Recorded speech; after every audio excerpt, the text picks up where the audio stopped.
Hi, welcome to all. என்னோட குழந்தைங்க 2 பேருக்குமே பானிபூரினா ரொம்ப பிடிக்கும். அடிக்கடி கடையில் வாங்கி தர சொல்லி கேட்டுகிட்டே இருந்தாங்க. சரி, நான் உங்களுக்கு வீட்டிலே பண்ணித்தரேன் அப்படின்னு சொல்லி பண்ணி கொடுத்துருந்தேன். உண்மையாலுமே அவுட்கம் ரொம்ப நல்லா வந்துருந்துச்சு. டேஸ்ட்டும் ரொம்பவே சூப்பராக இருந்துச்சு. முடிஞ்ச வரைக்கும் அவங்களுக்கு கடையிலே வாங்கி தராமல் வீட்டிலேயே எதாவது ரெடி பண்ணி தரத்துக்கு தான் பார்ப்பேன். குழந்தைங்களோட ஆரோக்கியம் தான் நம்ம ஆரோக்கியம் இல்லைங்களா? நமக்கு எதாவதுனா ஒன்று கூட தாங்கிப்போம். ஆனால் குழந்தைங்களுக்கு எதாவது ஒன்று நம்மளால் தாங்கிக்க முடியாது. அதனால் அவுட் சைட் ஃபுட்டெல்லாம் ஓரளவுக்கு கண்ட்ரோல் பண்ணிவிட்டு முடிஞ்ச வரைக்கும் வீட்டிலே ரெடி பண்ணி தருவோம் அப்படின்ட்டு தான் பண்ணியிருந்தேன்.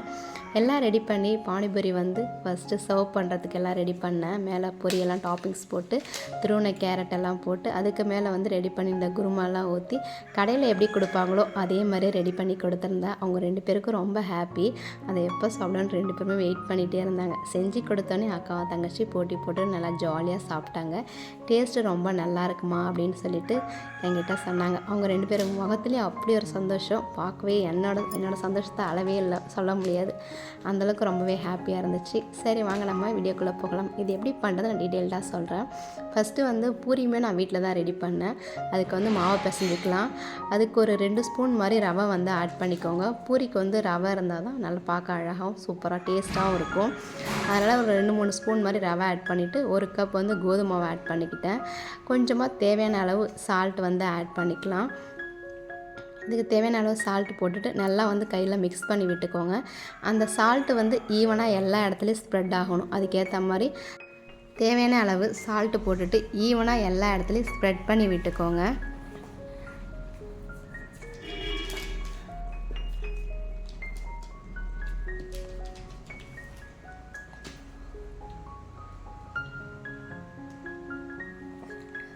மிக்ஸ் பண்ணி விட்டதுக்கப்புறமா கொஞ்சம் கொஞ்சமாக தண்ணி தெளித்து பிசைஞ்சிக்கோங்க. ஏன்னா பூரிக்கு மாவு கொஞ்சம் டைட்டாக இருக்கணும். கொஞ்சம் இலக்கமாக இருந்துச்சுன்னா பூரி புசுன்னு உப்பி வராது. அதனால் கொஞ்சம் டைட்டாக மாவு பிசைகிற மாதிரி கொஞ்சம் கொஞ்சமாக தண்ணி விட்டு பிசைஞ்சிக்கோங்க.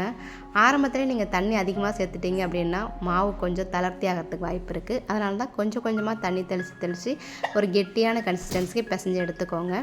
அதை பிசைஞ்சு வச்சுட்டு நெக்ஸ்ட்டு குருமாவுக்கு ரெடி பண்ணலாம். அதுக்கு ஒரு வெங்காயம், ஒரு பச்சை மிளகா, ஏன்னா குழந்தைங்க எதுவும் காரம் சாப்பிட மாட்டாங்க இல்லைங்களா? அதனால் ஒரே ஒரு பச்சை மிளகா தான், கொஞ்சம் இஞ்சி பூண்டு, ஒரு தக்காளி ஆட் பண்ணியிருக்கேன்.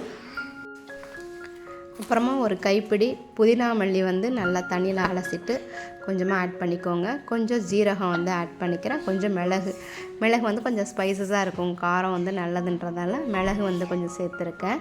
இதெல்லாம் சேர்த்துட்டு கடைசியாக சொன்ன மாதிரி ஒரு கைப்பிடி புதினா மல்லியும் ஆட் பண்ணிக்கோங்க.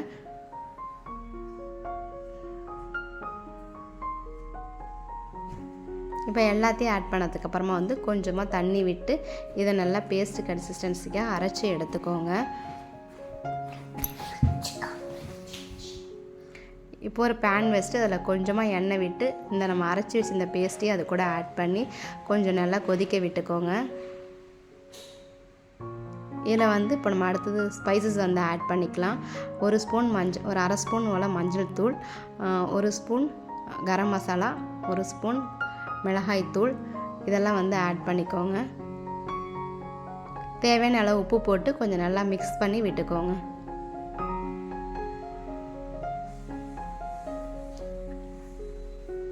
ஒரு 1/4 ஸ்பூன் போல் மஞ்சள்தூள் போதும். ஒரு ஸ்பூன் கரம் மசாலா, ஒரு ஸ்பூன் மல்லித்தூள் ஆட் பண்ணியிருக்கேன்.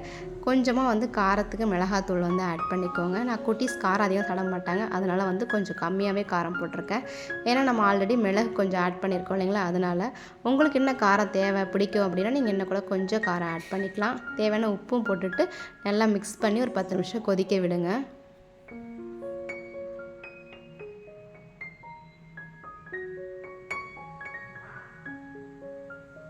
ஒரு மூடி போட்டு ஒரு 10 நிமிஷம் கொதிக்க விடலாம்.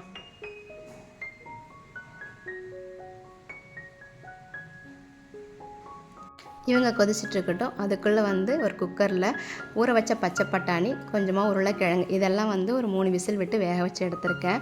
அந்த உருளைக்கிழங்கோட தோலை ஃபுல்லாக எடுத்துட்டு அந்த உருளைக்கிழங்கை நம்ம கொஞ்சமாக மசிச்சிக்கலாம். உருளைக்கிழங்கு, பச்சை பட்டாணி எல்லாத்தையும் கொஞ்சமாக இந்த மாதிரி மத்து வச்சு நான் மசிச்சு விட்டுக்கிறேன். உங்களுக்கு கொஞ்சம் உருளைக்கிழங்கு கொஞ்சம் பெருசாக இருந்தால் பிடிக்கும்னா கொஞ்சம் லைட்டாக நசுக்கினா போதும். நான் குழந்தைங்களுக்குன்றதால நல்லா குழைவாகவே நசுக்கி எடுத்துட்டேன். இப்போ கொதிச்சிட்ருக்கிற இந்த தண்ணி கூட நம்ம வேக வச்சுருந்தா உருளைக்கிழங்கு, பச்சை பட்டாணி இது எல்லாத்தையும் நம்ம ஆட் பண்ணிக்கலாம். இவங்கள ஆட் பண்ண உடனே ஆல்ரெடி கொதிச்சுட்டு இருந்தவங்க நல்லா திக்காகிடுவாங்க. நல்லா திக் கன்சிஸ்டன்சிக்கு வந்துடும். இப்போ பானிபூரிக்கு தேவையான குருமா கன்சிஸ்டன்சி வந்து ரெடி ஆகிடுச்சு. இது இன்னும் ஒரு 5 நிமிஷம் போல் கொதிக்க விட்டு நம்ம லைட்டாக மேலே கொத்தமல்லி இலை தூவி ஸ்டவ்வை வந்து ஆஃப் பண்ணிக்கலாம். இப்போ வந்து குருமா வந்து ரெடி ஆகிடுச்சு. நெக்ஸ்ட் வந்து நம்ம பூரி வந்து ரெடி பண்ணிக்கலாம். பூரி வந்து ஒன்றா தேய்ச்சிட்டு தான் டைம் ஆகும் இல்லைங்களா, அதனால் நான் மொத்தமாகவே தேய்ச்சி எடுத்துப்பேன். இந்த மாதிரி பூரிக்கு தேவையான அளவு மாவு எடுத்துகிட்டு இந்த மாதிரி நம்ம கொஞ்சமாக மேலே மாவை ஸ்ப்ரெட் பண்ணி திரட்டி எடுத்துக்கலாம். ரொம்ப மெலிசாக திரட்டக்கூடாது, கொஞ்சம் ஒரு திக்னஸ் தெரியணும் பூரிக்கு வந்து. ரொம்ப மெலிசாக திரட்டணும் அப்படின்னாலும் பூரி வந்து மொறு மொறுன்னு ஆகிடும், கிறிஸ்பியாக இருக்கும். கொஞ்சம் வந்து சாஃப்டாகவும் இருக்கணும் இல்லைங்களா, அதனால் கொஞ்சம் மெலிசாக இருக்கிற மாதிரி மாவை வந்து திரட்டி எடுத்துக்கலாம். உங்களுக்கு தெரியும் எந்த அளவுக்கு திரட்டினா ஓகே அப்படின்னு தோணுதோ அந்தளவுக்கு வந்து இந்த திக்னஸோட கொஞ்சமாக திரட்டி எடுத்துக்கோங்க. நான் காட்டுறேன் பாருங்கள், இந்தளவுக்கு கொஞ்சம் திக்னஸ் வச்சு நான் திரட்டி எடுத்துக்கிட்டேன். தேய்ச்சி எடுத்ததுக்கப்புறமா வந்து ஒரு மூடி எடுத்துக்கோங்க. உங்களுக்கு எந்த ரவுண்ட் ஷேப் எந்த அளவுக்கு சைஸ் வேணும், பூரியோட சைஸுங்கிற அளவுக்கு ஏற்ற மாதிரி ஏதாவது ஒரு மூடி வந்து எடுத்துக்கோங்க. அந்த மூடியை வச்சு நீங்கள் இதில் ஒவ்வொரு இடத்துலையும் வந்து கட் பண்ணி நீங்கள் எடுத்துக்கிட்டிங்க அப்படின்னா உங்களுக்கு தேவையான ரவுண்ட் ஷேப் வந்து அழகாக கிடைக்கும்.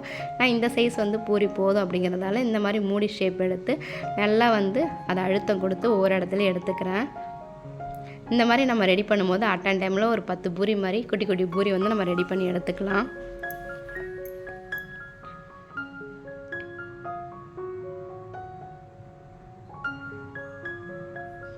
பார்த்திங்களா, அட்டன் டைமில் 10 பூரி வந்து ரெடி பண்ணியாச்சு. ரிமைனிங் இருக்கிற மாவை இந்த மாதிரி எடுத்துட்டோம் அப்படின்னா அது அழகாக வந்துடும். இப்போ இந்த பூரி எல்லாத்தையும் ஒன்றா கலெக்ட் பண்ணி எடுத்துக்கலாம். எடுத்துகிட்டு நம்ம கொஞ்சம் நிறைய தேய்ச்சிட்டே இருப்போம் இல்லைங்களா, அதனால் மீதி இருக்கிற பூரி எல்லாம் காஞ்சிரும். அதனால் லைட்டாக தண்ணி தெளிச்சுட்டு ஒரு துணிமை லைட்டாக தண்ணி தெளித்து அதில் பூரி வந்து எடுத்து வச்சுருந்தோம் அப்படின்னா அது அந்த பூரி வந்து காஞ்சி போகாமல் இருக்கும். அதுக்காக தான். அடுத்து கார்ன்ஃப்ளெக்ஸும் வந்து நான் கடையில் வாங்கி தான் வச்சுருந்தேன். அதை தான் நான் பொரித்து மேலே வந்து ஆட் பண்ணிக்க போகிறேன். இது வந்து சூப்பர் மார்க்கெட் எல்லா கடைகள்லையுமே வந்து இந்த கார்ன்ஃப்ளெக்ஸ் வந்து கிடைக்கும். அதை நம்ம வாங்கிட்டு வந்து இந்த மாதிரி சூடான எண்ணெயில் போட்டு பொரித்து எடுத்துக்கலாம். இப்போது தேவையான அளவு கார்ன்ஃப்ளெக்ஸை வந்து பொரித்து எடுத்துக்கிட்டேன். அடுத்தது நெக்ஸ்ட்டு வந்து இந்த எண்ணெயிலே பூரியை வந்து நம்ம ஒன்றா போட்டு பொரித்து எடுத்துக்கலாம்.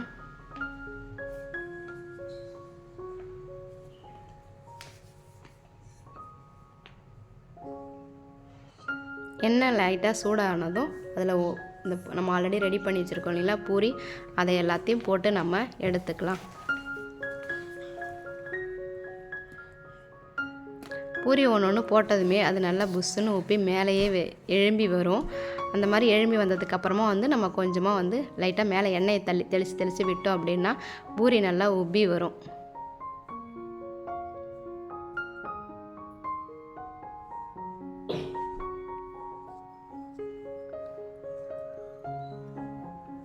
இந்த மாதிரி நீங்கள் ஒரு 5-6 பூரி மாதிரி போட்டு மேலே எண்ணெயை தெளித்து விட்டு பொரித்து எடுத்துக்கோங்க. 2 பக்கமும் வந்து திருப்பி விட்டு நல்லா பாயில் பண்ணி எடுத்துக்கோங்க.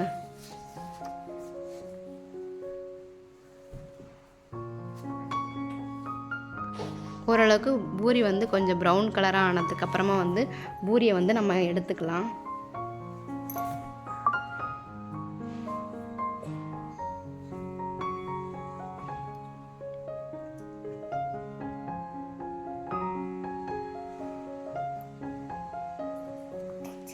பாருங்கள், இந்த மாதிரி பூரியை வந்து நம்ம வீட்டிலே ரெடி பண்ணி எடுத்துக்கலாம்.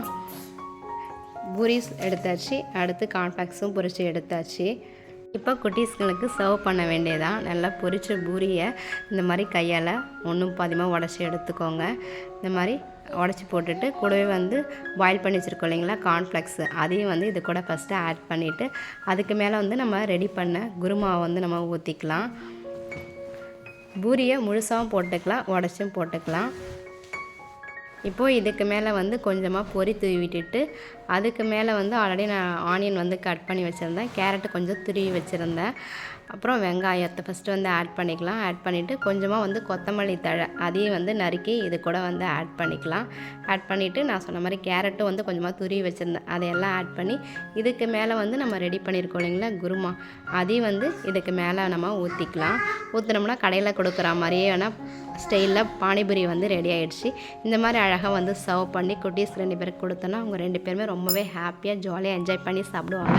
வீடியோ பிடிச்சிருந்தால் லைக் பண்ணுங்கள், மறக்காம சேனலுக்கு சப்ஸ்கிரைப் பண்ணி சப்போர்ட் பண்ணுங்கள். அப்புறம் குருமா எப்படி இருந்துச்சுன்னு மறக்காமல் கமெண்ட்ஸ் பண்ணுங்கள். பாய். என் குட்டீஸ் 2 பேரையும் இதை சாப்பிட்டுட்டு எவ்வளோ அழகாக க்யூட்டாக ஒரு ரியாக்ஷன் கொடுக்குறாங்கன்னு லாஸ்ட்டாக பாருங்கள்.